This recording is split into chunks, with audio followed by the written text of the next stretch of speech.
Ayun, Diyos ko, nakikita niyo na ba yun? Ang dumi, di ba? May bago naman nagtiwala sa atin. Salamat sa pagtitiwala. At ayan na nga, so, tinisin na natin yan. Huwag kang magpatumpik pa, o di ba? Kung nakikita niyo naman, ang dumi, o. Maya, siyempre, malinis na yan. Ayan, yes, binuksan po para maayos ang linis niyan, di ba? Quality. Oh. Sa gitna, di ba? Pero ang kasunod dyan, window type, syempre. Ayan, oh. Di ba, binakas na niyan. At malinis na rin kaagad yan. Hindi na natin papahabain pa yan.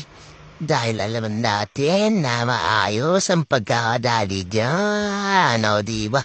Kita-kita niya naman tapos na. At meron pa ulit kasunod yan, di ba?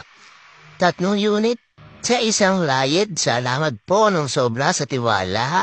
O, di ba? Kaya sa mga nagpaplano dyan magpalinis, palinis nyo na yan. Ayan ang page namin, the print shop namin. Salamat po.